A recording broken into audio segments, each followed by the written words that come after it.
أعوذ بالله السميع العليم من الشيطان الرجيم بسم الله الرحمن الرحيم السلام عليكم ورحمة الله وبركاته. Bien, d'abord j'aimerais remercier infiniment Jennifer et toute son équipe, Razi, de cette invitation, de vous accueillir et de vous recevoir dans de très belles conditions. C'est simple et convivial et c'est un peu toute la philosophie de ce que nous devrions faire en tant que musulmanes et musulmans et que vous allez retrouver d'ailleurs dans beaucoup d'éléments de ce dont je vais parler ce soir en guise d'introduction.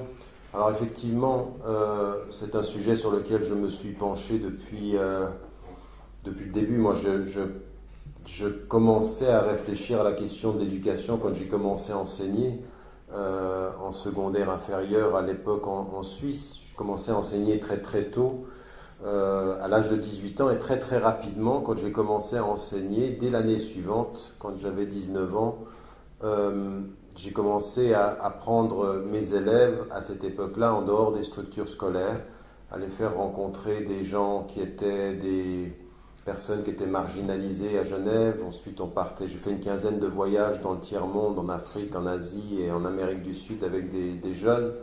J'avais mis en place très très tôt tout ça parce qu'il m'apparaissait que ce que l'on proposait dans l'école était problématique en termes d'acquisition de connaissances et de focalisation sur la performance et non pas sur l'éducation de l'humain. Et ça, c'était dans le système scolaire étatique suisse. Et le but était vraiment de proposer autre chose. À l'époque, j'avais écrit un texte qui s'appelait « L'école marche à côté de la vie », en étant une critique fondamentale de ce qu'on nous propose.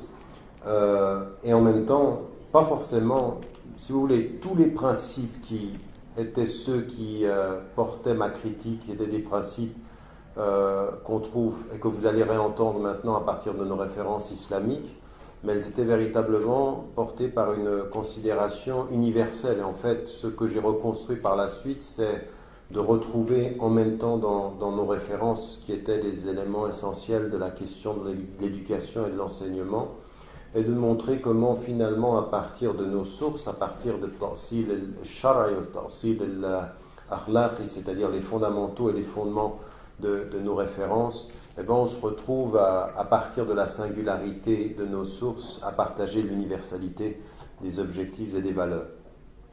Donc c'est un cheminement sur l'éducation qui vient de très loin, qui vient de l'expérience.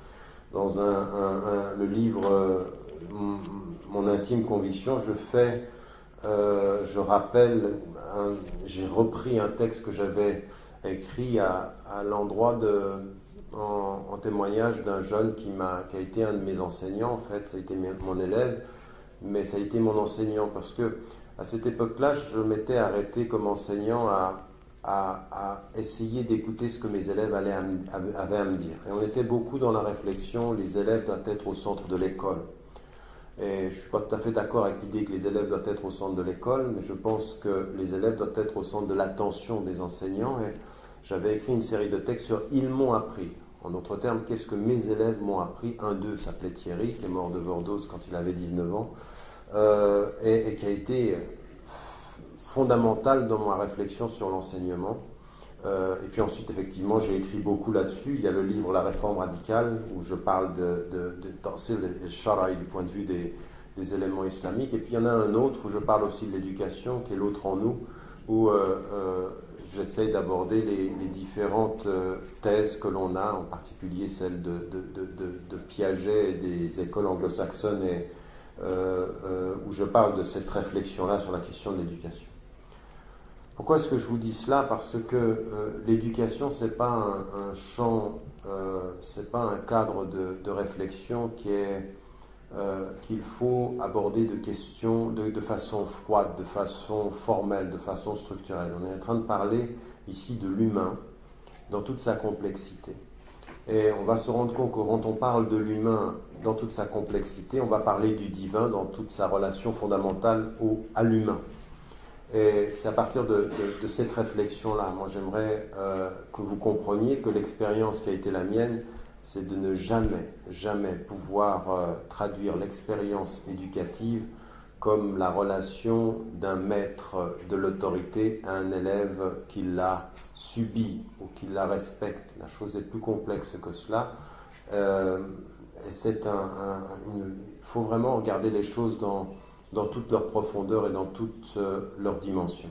Alors, si vous voulez, en termes d'introduction, pour prolonger ceci, si on revient à nos références, en tant que ce que nous trouvons dans la tradition musulmane, en termes des mots spécifiques et spécialisés, le mustalahat que l'on a sur ces questions-là, de ce qu'on doit en comprendre et de comment on doit aborder la vision de l'éducation, et en quoi finalement un vrai retour aux sources devrait être pour notre conscience, et c'est pour ça que je suis content de ce projet qui va chercher aussi dans les voies alternatives et dans les recherches alternatives et dans les propositions alternatives, mais pas seulement, parce que je pense que tout ce qui est dans l'institution n'est pas mauvais, mais qu'il y a des choses qu'il faut absolument reconsidérer en matière de méthode d'enseignement et de substance et de contenu de l'enseignement, et des objectifs aussi, parce qu'il y a la substance de l'enseignement, il y a les modalités d'évaluation et puis il y a les objectifs.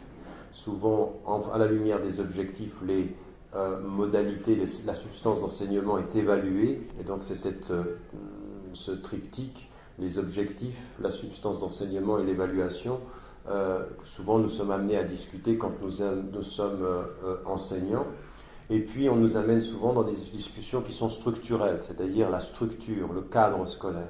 Or, il faut vraiment aller au fond des choses. Donc, ce qui m'intéressait, c'est à partir de toutes ces questions-là, se dire, est-ce que, en revenant à nos sources, en revenant aux fondamentaux, nous avons une contribution à faire, et la contribution ne serait pas de tout réinventer, mais savoir aussi composer avec ce qui fut dit par d'autres.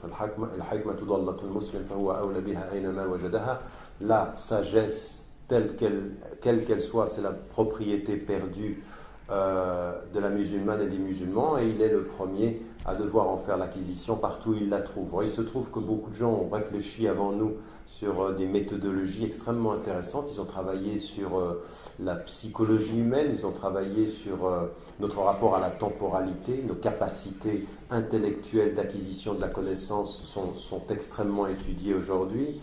Il y a des écoles islamiques aujourd'hui dont la seule chose dont on puisse dire, c'est qu'elles véritablement défraient tout respect de la loi naturelle en termes de condensation, de temporalité, les rythmes de la concentration ne sont pas respectés. On appelle ça islamique, mais on ne travaille pas avec des éléments qui sont factuellement connus, malheureusement, et tout ça, il faut en tenir compte.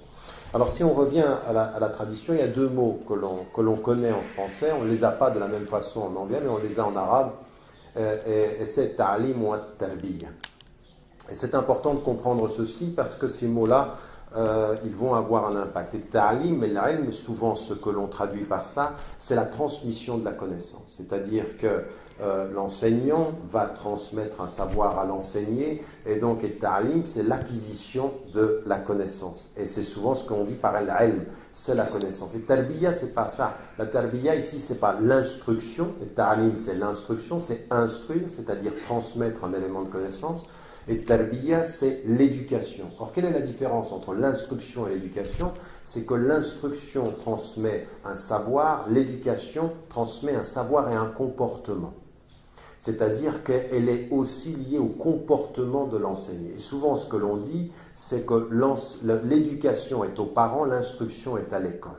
Or, aujourd'hui, tous ces paramètres-là, toutes ces réalités-là sont problématiques. Souvent, des enseignants finissent par dire « je suis ni éducateur ». D'ailleurs, même dans le mot « enseignant », c'est l'ilm, c'est-à-dire l'instruction, et l'éducateur, c'est celui qui va façonner un comportement social. L'éducateur social, c'est celui qui va encadrer le comportement social.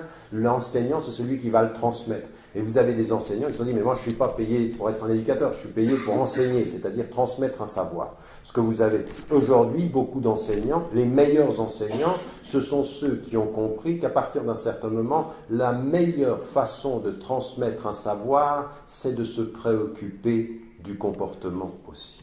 C'est de tenir compte de la façon dont le comportement. Et souvent, on s'aperçoit, on le sait aujourd'hui, c'est que le rôle de l'enseignant, ce n'est pas simplement un transmetteur de savoir, c'est que beaucoup d'enfants, très jeunes, très très tôt, ont un processus d'identification vis-à-vis de celui qui transmet le savoir et observe chez lui non pas ce qu'il sait, mais ce qu'il en fait, comment il se comporte, comment il est. Et donc cette dimension, c'est-à-dire que quand on transmet un savoir, on ne se rend pas compte que notre façon de nous comporter par rapport au savoir est un élément éducatif pour l'enfant. Donc en fait, il n'y a jamais d'instruction qui soit neutre d'éducation. Vous comprenez ce que je suis en train de dire? Si vous ne suivez pas, vous aurez le temps du débat tout à l'heure. J'espère. Donc, et ici, il y a un mot qui est très très important, qui est à la racine du mot tarbiya, est un des mots qu'on a très vite traduit dans la traduction de l'arabe en français. On a traduit Rabb par le Seigneur, ce qui est une formule biblique en fait, le Seigneur. Mais en fait, Rabb, la vraie racine du mot, c'est l'éducateur. Rabb, ça vient de la même racine que tarbiya. Et donc ici, Dieu apparaît dans le deuxième nom qui est institué dans le Coran, dès qu'on a la révélation,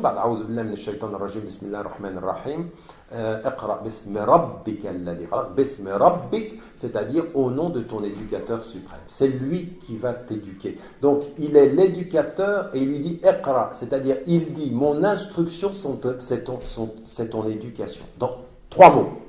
Mon instruction, Iqra, c'est-à-dire je t'instruis, Bismi Rabbik, c'est-à-dire au nom de ton éducateur suprême. Et vous avez en 3 mots la relation fondamentale de ce que tu sais doit déterminer ce que tu en fais.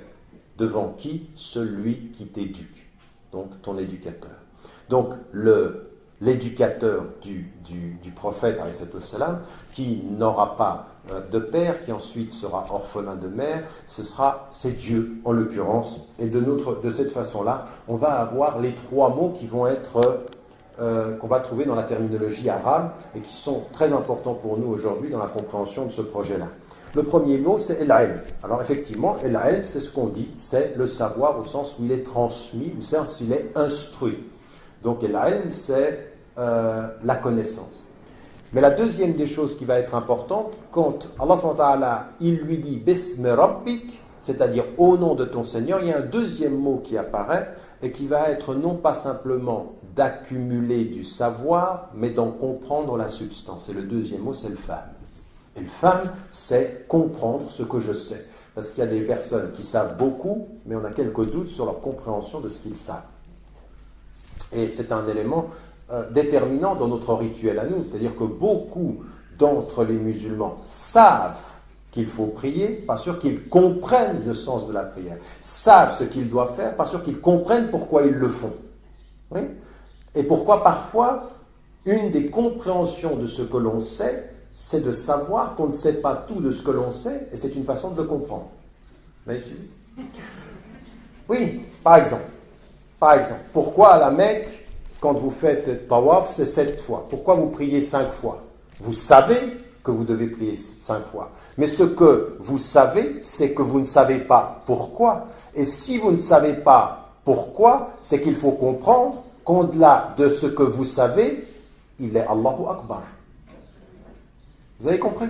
C'est-à-dire qu'en sachant que vous ne savez pas, en comprenant les limites de ce que vous savez, vous vous réconciliez avec Allahu A'lam et le plus connaisseur.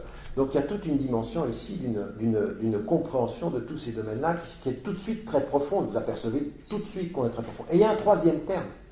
Et ce troisième terme, il est très important parce qu'il ajoute au ilm, qui est la connaissance intellectuelle, et le fahm, qui est la compréhension du sens intellectuel, une dimension qu'est le fiqh. Et le fiqh, nous, on a gardé du fiqh, qu'est-ce que c'est? La jurisprudence, le droit et la jurisprudence. En fait, c'est pas ça que veut dire le terme. Le terme jurisprudence, c'est le droit et jurisprudence a été déterminé comme fiqh par des spécialistes qui ont dit ça, c'est le fiqh. Mais en fait, fiqh, ça veut dire la connaissance profonde. Et en fait, il y a un lien aussi entre le fiqh et une dimension del furqan, c'est-à-dire le discernement. Et le discernement, c'est savoir plus comprendre, puisse avoir l'intuition profonde du sens, le discernement. Le discernement, c'est voir plus que ce que l'intelligence peut voir. Et en d'autres termes, vous comprenez que tous les ulama, tous ceux qui travaillent avec le texte coranique par exemple, ils ne se suffisent pas du ilm, ils ne se suffisent pas du fahm, ils veulent aller au fiqh, c'est-à-dire à la connaissance profonde de l'objectif, discerner pourquoi, la raison d'être de l'élément.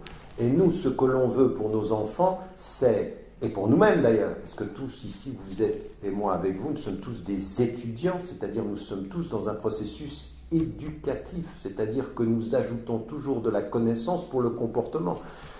Le fait est qu'il faut faire très très attention. Nous avons aujourd'hui en Occident et parmi nos frères et nos sœurs dans nos communautés des complexés du savoir qui finissent par adorer le savoir et à confondre le moyen et le prendre pour la fin. Nous adorons Dieu, nous utilisons le savoir. Nous n'adorons pas le savoir en oubliant Dieu. C'est important ceci parce que certains, ils sont tellement dans une quête du savoir qui finalement c'est le savoir qui est leur objectif alors que le savoir n'est qu'un moyen.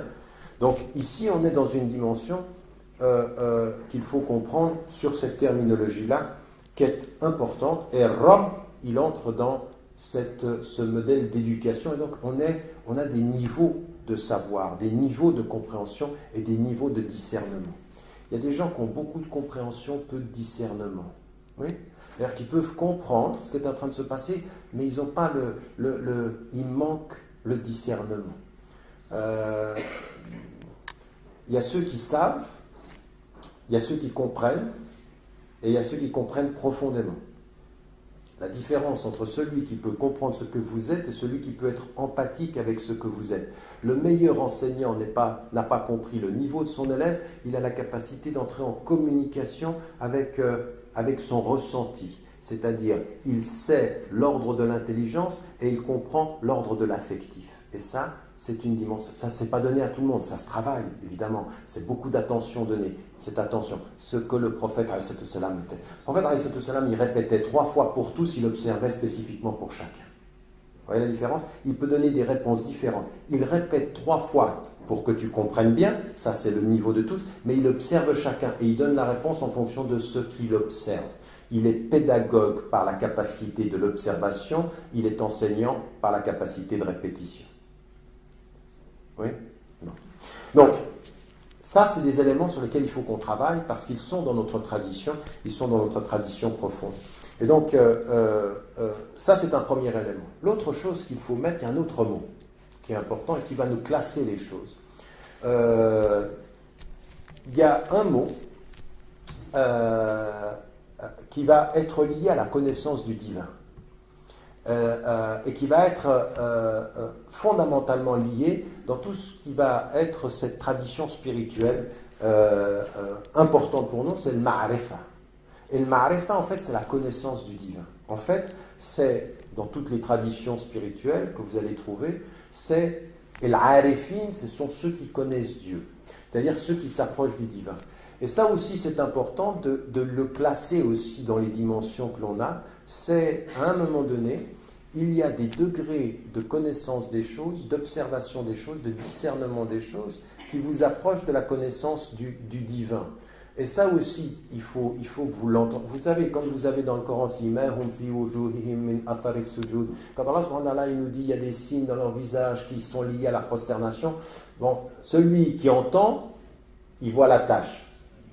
Celui qui a du discernement, il voit un tout petit peu dans des expressions du visage, une espèce de sérénité. Et puis celui qui va plus loin, minel arifin, c'est une qualité de comportement qui dit par le visage ce qu'il y a comme signe du cœur. Et ça, parmi ceux qui sont à ce niveau-là, on est là à un degré supérieur. Je vous dis ça pourquoi? Parce qu'il ne faut absolument pas que nous réduisions nos modes éducatifs sur acquisition de la connaissance, du savoir et évaluation. Il y a des degrés comme ceci et sur lesquels il faut beaucoup travailler. Je vous dis ceci parce qu'en même temps, tout ce dont je viens de parler, et l'arifin, vous allez vous apercevoir qu'il y a des expressions directes sur les modes d'expression. Vous savez que le prophète, on disait de lui, Jawami al-Kalam, c'est-à-dire il dit peu de mots, mais ils sont très très profonds. Mais ça vient de quoi? Ça vient de la densité d'un savoir qui va se concentrer dans l'expression. Et souvenez-vous une chose, Ar-Rahman. Allah subhanahu wa ta'ala, il dit une chose, Ar-Rahman, allama al-Qur'an, khalaqa al-insan, allamahu al-bayan.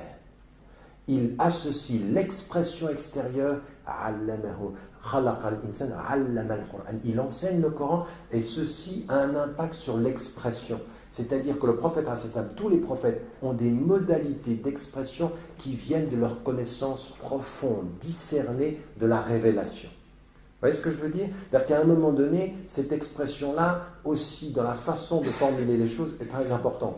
Ce qui est la capacité des poètes, de la créativité.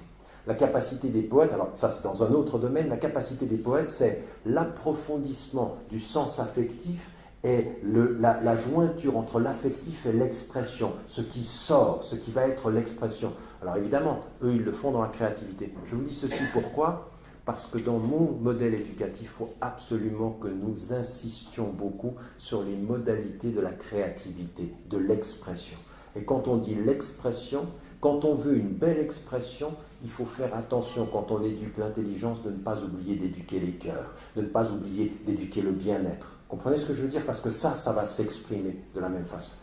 Donc vous voyez que tout de suite, ce que l'on a dans la tradition musulmane, si on en vient au mot, à la terminologie, on a déjà une structure, el-ma'rifa, c'est-à-dire cette connaissance du divin, qui est l'objectif ultime de la connaissance. L'objectif ultime de la connaissance, c'est de le connaître et de l'aimer, de le connaître et de l'aimer. Ce n'est pas de le connaître seulement. Et d'ailleurs, en fait, Allah subhanahu wa ta'ala, il nous dit, vous ne me connaissez que si vous m'aimez. In kuntum tuhibbun Allah. C'est-à-dire, la bonne connaissance, elle va tout mettre ensemble. El-ma'rifa, el-fiqh, el-fahm, wal-ilm. Tout ça, c'est ensemble, par rapport à lui. Maintenant, donc, comment ça va se conjuguer dans nos modalités d'expression et dans nos modalités scolaires? Il va falloir faire très très attention de construire le ta'lim, c'est-à-dire l'instruction, de ne pas le déconnecter du tarbiya, c'est-à-dire l'éducation, et de pousser, si c'est possible, vers le fiqh, c'est la connaissance profonde. Vous voyez, on a un ordre pyramidal et on a déjà quelque chose qui est structuré par la terminologie même que nous trouvons dans la tradition musulmane. Ayant dit cela, ça c'est le cadre, c'est le cadre de référence. Maintenant, il y a des priorités. Et dans Surat al-Luqman qu'on vient d'entendre, on a aussi des éléments qui sont mis en évidence et on a des éléments qui sont donnés par toutes nos traditions. Quelles sont les priorités? La première des priorités de tous ceux qui travaillent dans l'éducation, parce que l'éducation c'est accompagner, c'est aller avec, mais à un moment donné, je vais avec, puis tu vas tout seul. Oui, c'est ça. Et taklif en islam, c'est on accompagne nos enfants jusqu'au moment où nos enfants nous quittent, s'en vont. C'est ça la vie. À un moment donné, dès l'âge de raison, mukallaf. Mukallaf, ça veut dire quoi? Il est demandé, il est requis par Dieu que tu répondes à son appel. Ya ayyuhalladhina amanu stajibu lillah. C'est-à-dire il faut répondre, mais il faut répondre à une question qui t'a lancé. Et tu ne réponds à la question qui t'a lancé que quand tu as eu la capacité de l'entendre. Quand est-ce que tu as la capacité de l'entendre? Quand tu es devenu autonome. Premier élément, l'éducation, c'est l'enseignement, c'est accompagner à l'autonomie. C'est marcher avec pour que tu puisses marcher sans. Oui, je marche avec toi jusqu'à ce que tu puisses marcher sans moi. En tant que père dans l'éducation, en tant qu'enseignant dans le ta'lim, c'est dans l'instruction. Je te donne des outils de ton indépendance. Enseigner, c'est donner les outils. C'est donner des outils, c'est-à-dire la compréhension des choses. Et tarbiya, c'est donner le comportement qui va permettre l'autonomie. Donc, l'autonomie, c'est fondamental. Quand on est en train de parler, nous on est en train de travailler en ce moment, parce qu'on a un premier séminaire avec le centre sur la bioéthique. L'un des premiers éléments qui va déterminer la bioéthique ou l'éthique appliquée, c'est toujours l'autonomie de l'humain. Et nous avons ceci, c'est qu'à un moment donné, quand on comprend que l'objectif, chacun d'entre nous va être seul le jour du jugement dernier. Tu peux te retourner ni vers ton père, ni vers ta mère, ni vers tes enfants. Personne, tu es absolument seul. Et ça veut dire quoi? Réponds à la question qui t'a été demandée. Est-ce que tu as entendu l'appel ou tu ne l'as pas entendu? Si tu ne l'as pas entendu, c'est que tu l'as évité. Et si tu l'as entendu, qu'est-ce que tu en as fait? Parce que tu étais seul. À un moment donné, le droit des enfants sur les parents, comme le droit des élèves sur les enseignants, c'est m'avez-vous, oui ou non, donné les moyens d'entendre et de répondre à l'appel? En tant que parent, c'est déterminant. En tant qu'enseignant, une école, elle doit donner aux enfants les moyens de répondre à l'appel. Non pas leur donner les moyens de la réponse, mais leur donner les moyens de l'écoute. Ce n'est pas à nous de dire c'est ta seule réponse, il y a une question. Il y a une question. Notre désir, c'est qu'ils aient la bonne réponse, mais notre responsabilité, c'est qu'ils entendent la question. Oui ? C'est ça que ça veut dire aussi, c'est important. Je t'ai donné tous les moyens d'avoir les réponses. Maintenant, si tu choisis la mauvaise réponse, c'est ta responsabilité. Enta mukallaf. À un moment donné, certains parents voient leurs enfants donner les mauvaises réponses. Toute la question est de savoir, est-ce qu'on a donné aux enfants les moyens d'entendre la question et d'avoir des éléments de réponse, et après il faut les laisser aller. On ne peut pas, sa vie durant, être responsable de toutes les réponses de ses enfants. Toute la question est de savoir, est-ce que j'ai fait ce que j'avais à faire pour qu'ils puissent aller de là. C'est la même chose dans le domaine de l'enseignement, c'est comprendre cette notion d'autonomie. Et une deuxième chose, qui est donc là je suis dans les temps, vous avez bien compris, d'abord j'ai commencé par le cadre, maintenant je suis en train de parler des priorités, des objectifs. Le deuxième objectif, après celui de l'autonomie, j'ai encore 15 minutes, je suis juste pour être dans les 40 minutes, c'est ça? Ou je dis n'importe quoi là? C'est juste? C'est juste. D'accord. La deuxième des choses, c'est que pour être autonome, il faut être dans la confiance. C'est-à-dire avoir confiance en soi. Et vous apercevrez que l'un des premiers éléments est très important. Le prophète, alayhi salam, il va vivre une conversion. Ouais. Il va vivre une conversion réelle. Allah, lui, il s'isole, il ne sent pas que c'est juste ce que les gens font, leur idolâtrie. Donc, à partir de l'âge de 35 ans, il s'isole. Et il est en quête. Il est en quête de compréhension. Et à un moment donné, Allah, il dit, Aqra. Il dit, je ne sais pas lire. Aqra, bismi rabbik. C'est-à-dire, avec Dieu, tu peux lire. Seul parmi les hommes, tu ne peux pas. Avec, tu peux. Et qu'est-ce qu'il est en train de lui dire? Il est en train de lui dire, tu as les moyens de ta libération. Il lui donne confiance. Il y a deux choses qui vont être importantes. Il lui donne confiance par Dieu, et le prophète alayhi salam va chercher sa confiance par son épouse. Et dans l'éducation, c'est une chose déterminante. Avoir confiance en soi. Elle lui dit, vous avez remarqué une chose très très importante dans l'éducation, même du prophète alayhi salam. Parce que c'est pas un hasard qu'il retourne vers sa femme et qu'il dit Zammelouni, protégez-moi, je suis perdu. Qu'est-ce qu'elle lui dit? Elle le reprend et elle lui dit, par Dieu, grâce à tes qualités, tu ne peux pas être trompé. Tu gardes le lien de parenté, tu t'occupes des pauvres. Elle le conforte, elle lui donne confiance en lui. Pas d'éducation sans confiance en soi. Ça, c'est l'élément. Allah, il lui dit, tu peux lire, et il lit par Dieu, et parmi les hommes, aie confiance. Dieu aime les bons et les généreux, et tu l'es. Donc cette dimension de la confiance, elle vient de notre tradition, il n'y a pas d'éducation sans confiance. Et nous, souvent, c'est le contraire qu'on fait. On sanctionne. Oui, on sanctionne plutôt la faute plutôt que de... Mais sanctionner, mettre en évidence l'exigence de la faute, c'est bien. Tout dépend de la façon dont on le fait. C'est la faute qui me diminue ou c'est la remarque qui me permet de grandir? C'est la façon dont on dit. Oui. Ça, vous connaissez l'art d'agréer de Pascal? Non, il faut connaître ça, c'est votre culture.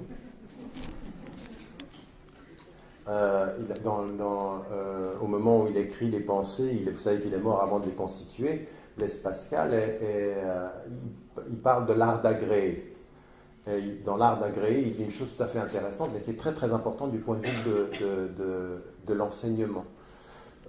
Il dit, il faut toujours commencer, quand vous allez convaincre quelqu'un, ou quand vous allez discuter avec quelqu'un sur un point de désaccord, il faut toujours commencer par un point d'accord, quelque chose sur lequel on est d'accord. Pas commencer par dire... oui, et puis il ne faut jamais diminuer l'interlocuteur. Parce que si vous voulez convaincre quelqu'un, vous ne lui dites pas, mais t'en as pas marre d'être idiot, ça il ne vous écoutera plus.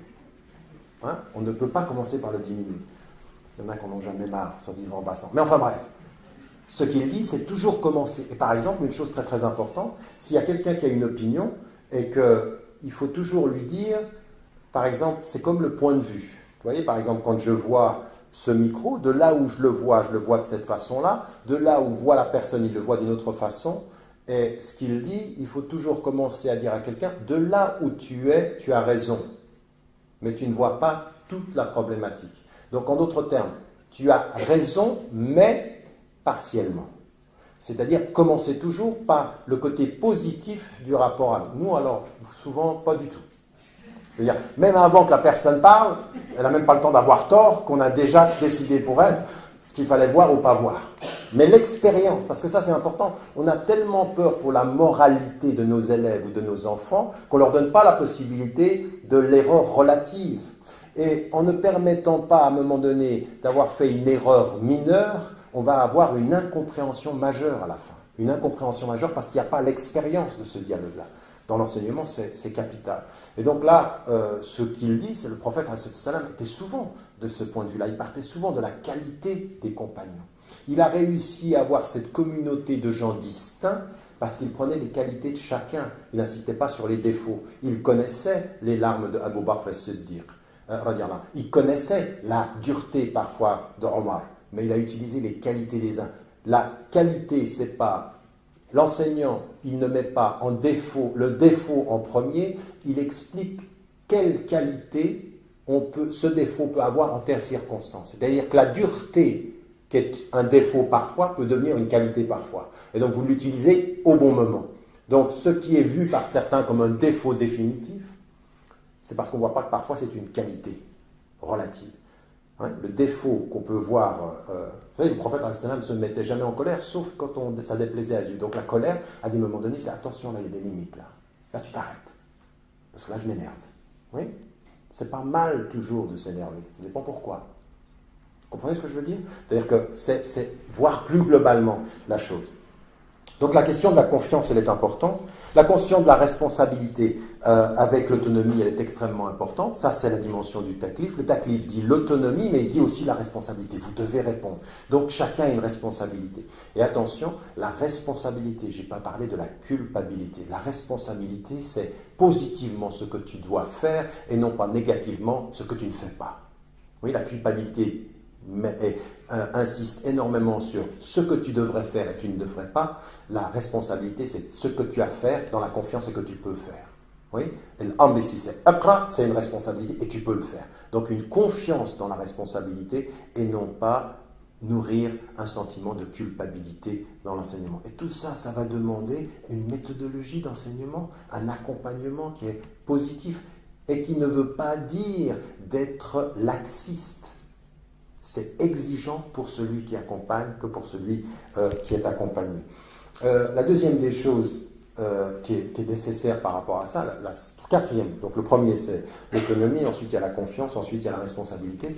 Un autre objectif qui est déterminant, c'est l'effort. Rab demande un effort.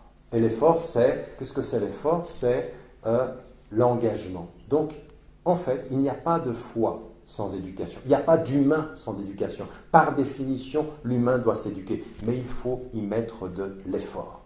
Et l'effort pour nous, c'est la dimension qu'on connaît, c'est le mot djihad qu'on utilise, c'est de faire un effort, c'est un effort de discipline, c'est un effort. Et pour nous, tout ça, c'est lié, c'est-à-dire qu'il n'y a pas de liberté sans effort. Le paradoxe de la liberté, c'est fais ce que tu veux. Non, c'est sois qui tu veux, après tu sauras ce que tu veux. Sois qui tu veux et après tu sauras ce que tu veux. Mais d'abord, il faut être. Et cet être-là, il exige un effort. Le taklif, regardez comment Luqman parle à son fils. Il lui parle de discipline.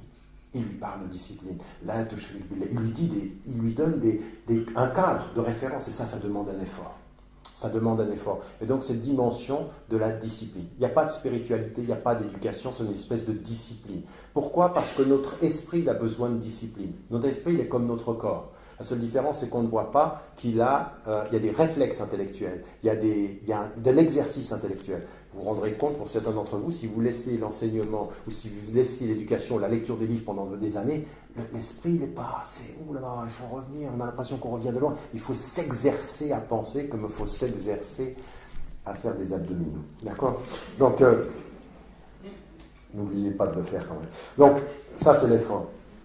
La cinquième des choses, c'est l'esprit critique. Et l'esprit critique, on l'a entendu à Luqman. وَإِنْ جَاهَدَكَ عَلَى أَنْ تُشْرِكَ بِي شَيْئًا فَلَا تُطِعْهُمَا وَإِنْ جَاهَدَكَ عَلَى أَنْ تُشْرِكَ بِي مَا لَيْسَ لَكَ بِهِ عِلْمٌ. Allah subhanahu wa ta'ala, il parle aux fils et il dit, si tes parents t'imposent de faire ou d'associer quelqu'un à moi dont tu n'as pas connaissance, فَلَا تُطِعْهُمَا. Ça, qu'est-ce que c'est? C'est l'esprit critique. Ça veut dire, sois à l'écoute de tes parents, mais pas aveuglément. L'autorité, elle n'est pas à suivre aveuglément. Et ça veut dire, sois critique même par rapport à tes parents. Si c'est juste, ala barakatillah. Si c'est faux, fala tuti'huma. Wa sahibhuma fi dunya ma'rufa. L'esprit critique est le respect. Mais le respect, c'est pas un respect sans critique. C'est un respect critique. C'est une critique respectueuse. Tu les accompagnes, mais tu ne suis pas aveuglément. Même avec tes parents. Alors qu'en serait-il, qu'en doit-il en être avec les enseignants et de cette façon-là? Et là aussi, pour les enseignants, c'est très important. Donner de l'espace à l'esprit critique. Donner de l'espace aux questions. Donner de l'espace à la contestation. Donner de l'espace au fait que le jeune élève puisse dire non. Puisse dire non. Puisse dire je ne suis pas d'accord. Oui, puisse dire non à cette autorité-là. Ça, c'est quelque chose qui est demandé même avec les parents. Et il se trouve que beaucoup de parents, je suis ton père, tu te tais, je suis ta mère, tu te tais, et à l'école, c'est exactement la même chose. Et parfois, c'est encore plus grave, c'est qu'à l'école, il y a l'esprit critique, et dans la famille, il n'y en a pas du tout. Et ce qui veut dire que la perception, c'est à la maison, c'est un étouffement de l'intelligence, et à l'école, c'est la liberté. Et dans ces contradictions-là, il n'y a pas photo. Moi, si on me dit, à la maison, tu te tais, et à l'école, tu parles, je vais parler à l'école. Je vais faire semblant de me taire à la maison, et j'en penserai pas moins. Ce qui se passe dans beaucoup de nos familles. Oui, et dans beaucoup de mosquées. Dans beaucoup... Vous voyez ce que je veux dire. Donc là, on a l'esprit critique. L'autre élément également, c'est une autre chose que vous avez eu aussi dans... L'humilité. Et ça, c'est une dimension qui est fondamentale. Même le prophète, qui admettait de pouvoir se tromper, à des moments donnés, il priait 2 quand il devait prier 4, il priait 4, il avait oublié. Et on lui dit, mais ça a changé. Et il y a tout le temps la dimension d'humilité. Elle vient d'où, l'humilité? Elle vient même de la façon dont le Coran, dont Allah s.w.t. parle au prophète. Il lui apprend l'humilité en public. Ah ben ça va, c'est à tort. C'est pour nous, pour certains, c'est une preuve que le Coran vient de Dieu, mais c'est plus profond que ça. C'est qu'au moment où le prophète, il est avec ses compagnons, Allah s.w.t. lui impose l'humilité. Et dans quelle autre histoire vous avez cette humilité dans Surat Al-Kahf? Moussa, alayhi salam, à un moment donné, il a pensé qu'il était le prophète et qu'il savait, il savait plus. Et Allah s.w.t. il va le mettre en face d'El-Khidr. Tu sais pas. Tu sais pas. Lui, il sait, toi, tu sais pas. Toute cette histoire de l'initiation par il a tué les bateaux, puis tué l'enfant, puis tout ça, ce sont des étapes qui sont liées à Allah s.w.t. te donne une leçon. Tu peux bien être le messager, mais ton savoir est limité. Donc une dimension de l'humilité intellectuelle. Et ça aussi, c'est très très important. Ça n'est pas parce que tu crois justement en Dieu que tu as le monopole du juste. Oui ? Capital, ceci. Ça veut dire l'idée aussi de ce rapport que l'on a. L'humilité intellectuelle.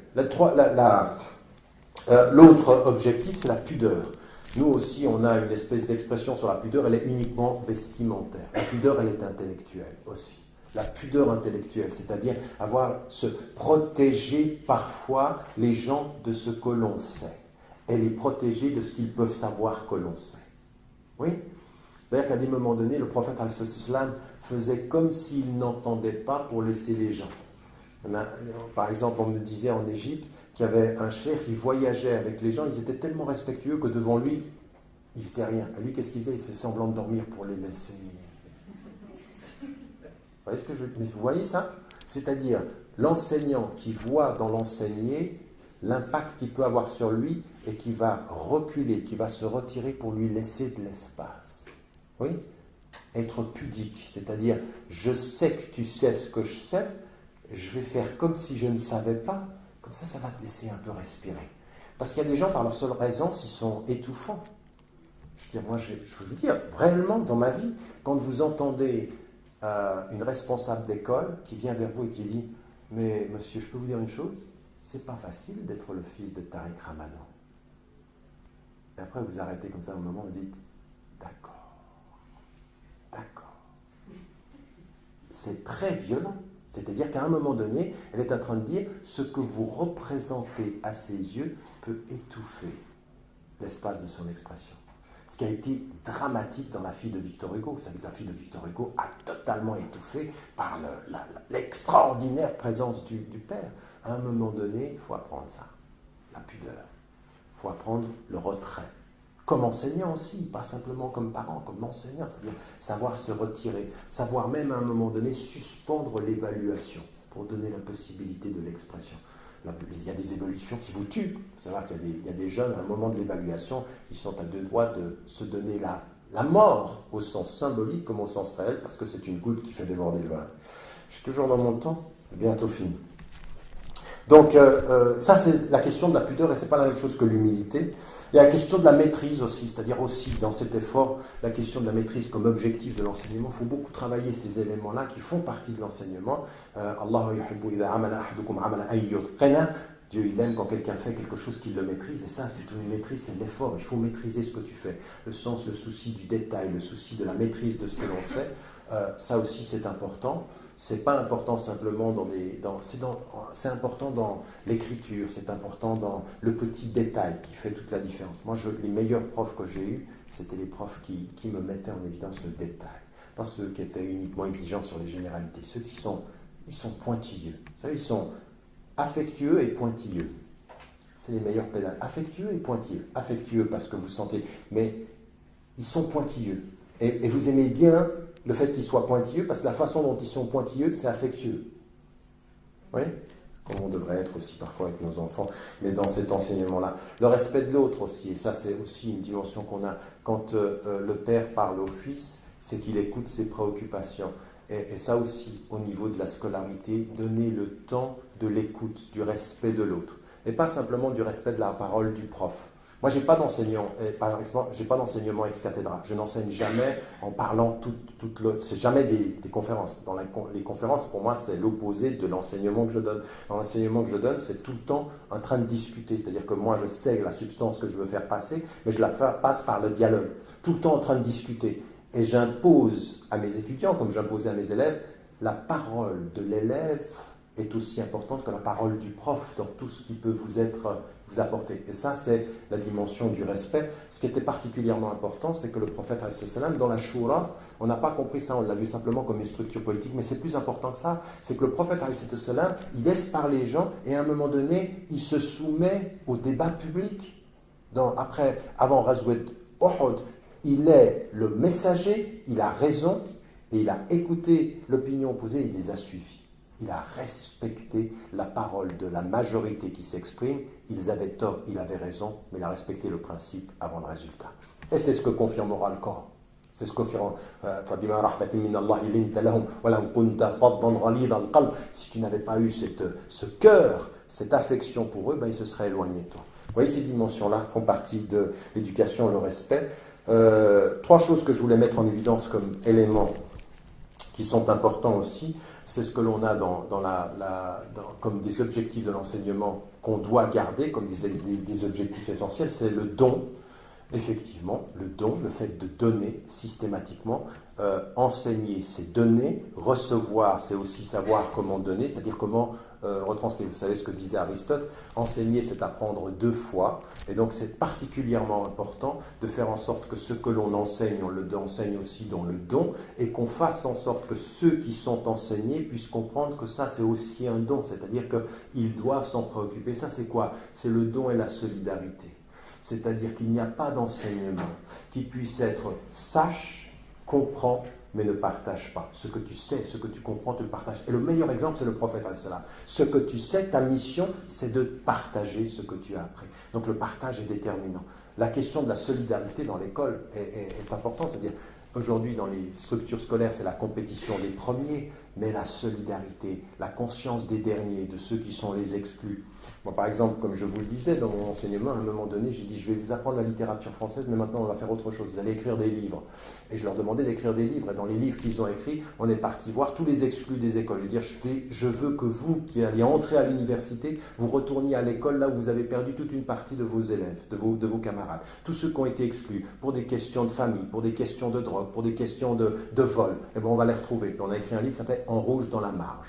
Tous ceux qui sont sortis parce que toute leur marge était rouge. Oui, toute leur marge était rouge, on est allé les retrouver. On va utiliser votre savoir pour la solidarité. la conscience de l'autre, la conscience des derniers. C'est toujours bon d'être les premiers, mais moi, mais il faut avoir la conscience de la solidarité. Et le problème que j'ai avec beaucoup d'écoles islamiques, ce que j'avais dans la critique que j'ai faite aux États-Unis, au Canada, en Angleterre, c'est que quand on me dit « Ah mais attends, les écoles islamiques, ça marche », regarde, nous sommes au premier rang de toutes les classifications. Et c'est vrai, la première, par exemple, l'école de Youssouf Islam, l'Islamia à Londres, c'est la première. Il y a 3000 demandes en attente. C'est l'école où il y a le... Et c'est vrai qu'en termes de performance scolaire, résultat, le top. Maintenant, est-ce qu'on a réussi la substance, tout ce dont je suis en train de vous parler comme objectif? Lui, il me dit, c'est une catastrophe. Pourquoi il me dit, mais c'est les parents notre problème, c'est pas les élèves. On fait tout pour les élèves et tout ça. Ils rentrent à la maison, les parents, toi, tu as fait 7 heures pendant la journée à construire, lui, en 1 heure à la maison, il t'a tout détruit. À la maison, tu parles. Alors bon, après, il faut nuancer, parce qu'à l'école, moi j'ai pu voir ce qu'on pouvait faire à des moments donnés en matière de rituel, d'assistance sur la forme et pas sur le fond. C'est problématique. Mais c'est vrai qu'à partir d'un certain moment, ces écoles qui sont considérées comme islamiques parce qu'on y réunit les musulmans, que les parents sont des missionnaires en se disant ben, l'école va faire le travail que je ne peux pas faire, etc. Là, on a un vrai problème. Mais c'est vrai aussi que y a un déficit de ce point de vue-là. 2 mots qu'il faut mettre en évidence. Vous savez, le prophète ﷺ avait dit que parmi ceux qu'il avait envoyés, quel était celui qui avait la meilleure connaissance du halal et du haram parmi les compagnons? C'était Muaz ibn Jabal. C'est celui dont le prophète ﷺ avait reconnu la capacité à comprendre le halal ou le haram, c'est-à-dire le principe juridique. Mais qu'est-ce qu'il lui a dit? Ya Mu'adh, inni uhibbuka fillah. Il lui dit à un moment donné, je t'aime en Dieu. Et il lui dit, et il a une dimension dans cet enseignement, c'est que tous les compagnons du prophète, quand ils étaient dans sa proximité, aucun n'avait le sentiment qu'il ne l'aimait pas. Il était l'éducateur qui aime celui à qui il transmet un savoir et qui l'éduque. Cette notion d'amour, elle est fondamentale. Il faut vraiment que je finisse? Je finis. Dans un petit quart d'heure. Non. L'humour est aussi partie de l'éducation.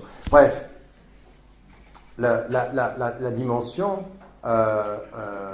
de cet amour, de cet affectif. Ce que je répète souvent et que je dis dans l'ouvrage L'autre en nous, c'est qu'on n'apprend jamais autant que quand on se sent aimé par celui qui nous apprend les choses. Aimer au sens de la reconnaissance de notre cœur, de la reconnaissance de notre sensibilité, de la reconnaissance de nos blessures, de la reconnaissance de nos difficultés. Je veux dire, ça aussi c'est très important. Comment dans nos écoles... Alors encore une fois, aimer, c'est pas parler d'amour. Oui, c'est pas ça. Aimer, c'est la façon dont vous êtes attentif. C'est la façon dont vous êtes dans la proximité. C'est la façon dont vous prêtez l'attention, dont vous la multipliez. Ça, c'est vraiment fondamental. Dans le prophète, cette éducation-là, il était surtout basé là-dessus, c'est-à-dire la compréhension et surtout une chose, notre ma'rifatullah, c'est-à-dire la connaissance de Dieu, elle va venir de quoi? De cette connaissance qui nous aime. Ça, c'est très important de ne pas être dans l'adoration de Dieu, une espèce de rapport complètement rationnel, j'adore Dieu, puis je regarde la nature. Non, c'est un rapport d'amour, c'est lui dire, Eshkolillah. Dis merci, et dis merci c'est quoi reconnaissance? La reconnaissance du don, c'est un acte d'amour, et ça il faut réconcilier l'éducatif avec... et puis l'amour, ça donne du discernement, ça rend aveugle parfois, et ça donne du discernement parfois. C'est-à-dire qu'il y a une certaine façon d'aimer qui vous fait voir plus loin, puis il y a une façon d'aimer qui vous fait rien voir du tout. Ça c'est quand vous êtes aveugle, méfiez-vous de ça. Mais il y a une autre dimension qui est effectivement celle de l'amour. Et puis l'autre élément, c'est le dernier que je voulais mettre en évidence, c'est la dimension de la créativité. C'est-à-dire que le bayan, ce qu'on disait tout à l'heure, c'est aussi l'expression, c'est la capacité de pouvoir dire les choses, d'avoir confiance dans sa façon de pouvoir exprimer par la langue, exprimer, s'exprimer, c'est-à-dire recevoir et traduire ce que l'on sait. Et ça, cette dimension de la créativité, c'est une dimension du bien-être aussi, qui est fondamentalement liée à l'éducation. Il ne faut pas, on ne juge pas, on n'évalue pas, si vous voulez, en termes pédagogiques, ce que l'on reçoit en termes d'enseignement, mais aussi la capacité à pouvoir exprimer. Moi, je me souviens qu'à des moments donnés, même dans les dissertations littéraires, qui étaient très strictes du point de vue de la codification, de la thèse, de l'antithèse que vous connaissez, ces éléments-là, à des moments donnés, c'était des textes libres, c'est-à-dire à un moment donné, libère ta plume, sois dans la créativité et confiance dans ta capacité de traduire ce que tu sens, pas simplement ce que tu penses. Dire et écrire ce que je sens. Ça aussi, c'est important, parce que les mots ont la difficulté de s'associer aux sentiments. Les mots ont des couleurs. Vous connaissez ce que disait Baudelaire dans Voyelle, dans l'alchimie du verbe, toutes ces dimensions. Mais ça, c'est vrai, c'est vrai. Les mots ont des couleurs, les mots ont des sensations. Il y a et ça, il faut l'exprimer aussi. On a un vrai problème par rapport à ça. Quand je suis allé dans une école islamique en Belgique, on me demandait est-ce qu'on peut enseigner la musique et quelles sont les limites, parce que c'était un vrai problème. On avait des parents en disant l'école était des islamiques, on ne veut pas de musique. Donc il n'y avait pas de créativité, il n'y avait pas de poésie, il n'y avait pas... comment vous voulez vous sentir bien quand on a une espèce on est amputé d'une partie de notre être? Parce que notre être, c'est la créativité, c'est la culture aussi, et ces éléments-là. Pour finir, donc vous avez remarqué, il y a toutes ces dimensions qui sont importantes, et ce qui a été dit par Jennifer au moment de sa présentation, c'est qu'il faut insister sur ces éléments de l'intelligence, de l'affectif, du ta'lim, du tarbiya, du fiqh, de cette dimension de l'Furqan qui va plus loin aussi, pousser des jeunes. Moi, effectivement, il y a des jeunes, vous les voyez, ils ne sont pas très discursifs, ils sont intuitifs. Ça aussi, il faut observer ceci. Donc, il y a tout cet enseignement-là. Ce qu'on a dit également, la dimension du corps, le bien-être avec le corps, raison pour laquelle le prophète a insisté là-dessus. Il faut véritablement faire attention dans notre éducation scolaire à célébrer la dimension du sport, de l'expression du corps comme étant la nécessité du bien-être. Ça, on n'y coupe pas, c'est important, et il ne faut pas en faire quelque chose de subsidiaire, c'est-à-dire le bien-être avec le corps. Puis il faut être à l'écoute. Vous savez, il y a des complexes intellectuels et il y a des complexes physiques. Il faut les entendre, ça. Il faut entendre le complexe physique, il faut entendre ce que dit quelqu'un qui peut avoir un complexe physique. Il ne faut absolument pas faire comme si on le niait, cette idée que si tu t'habilles avec pudeur, et ben ton complexe, on le verra. Mais ça ne veut rien dire du tout, ça c'est du superficiel, c'est une incompréhension fondamentale de ce qui fait le mal-être des gens. À des moments donnés, il faut aussi avoir cet espace-là où on peut parler de ces choses-là, on peut exprimer son rapport au corps. On a confondu la pudeur avec le silence. La pudeur, c'est une certaine façon de parler des choses. C'est pas faire silence vis-à-vis des choses. Vous comprenez ce que je veux dire? Être pudique, c'est parler des choses d'une certaine façon. C'est pas tête, on ne parle pas de ça. Il faut parler de tout. Il faut parler de tout. Le prophète, il parlait des éléments de séduction, il parlait de tout ce qui peut... Et nous, aujourd'hui, des siècles plus tard, on n'est pas tout à fait... La notion de la culture et la notion des arts comme expression. Et donc, si on a ça comme objectif, je pense que dans un projet éducatif qui doit être le nôtre, c'est condenser ceci en se disant qu'il y a énormément de méthodes pédagogiques qui ont traduit ceci de façon intéressante dans des modèles d'enseignement, dans des rapports de proximité, dans des rapports de structure de base, dans des méthodologies qui ont été mises en évidence. Et moi, ce qui m'intéresse, c'est de dire que dans un projet islamique, il ne faut pas que ça devienne une école pour musulmans entre musulmans. C'est une école qui reconnaît ces principes-là et qui va chercher partout les meilleures méthodologies. Et on va s'apercevoir que chez des philosophes de l'enseignement, des éducationnistes, des pédagogues, des gens qui ont travaillé sur ces questions-là, on peut avoir une approche alternative, prendre des autres méthodes, essayer de le penser, ce que j'ai essayé de faire en l'occurrence dans cette démarche de l'éthique appliquée dans la réforme radicale, et puis de comprendre qu'au bout du compte, le prophète, il se retournait souvent vers Dieu et il lui disait « Allahumma nas'aluka ilman nafi'a » Dieu, nous te demandons un savoir utile. Et le savoir utile, il a deux dimensions. Il est utile pour la vie après la vie, mais il est aussi utile ici-bas. Et cette utilité-là, elle vient de tous ces objectifs, Wallahu a'lam, que j'ai essayé de mettre en évidence, qui sont très critiques par rapport à nos modes d'enseignement. Nous sommes trop formalistes, nous sommes trop sur la défensive, nous ne célébrons pas des dimensions qui doivent l'être, dans la dimension de la créativité, dans la dimension du corps, dans la dimension du bien-être. Éduquer, c'est rendre une personne autonome avec le bien-être en plus. C'est pas être seul et mal, c'est être seul et se sentir bien. Et donc c'est ça que les compagnons du prophète nous ont enseigné, exigeants sur le fond et bien dans leur être quant à leur rapport à la religion. Wallahu a'lam wa a'lam. Wassalamu alaikum wa rahmatullah.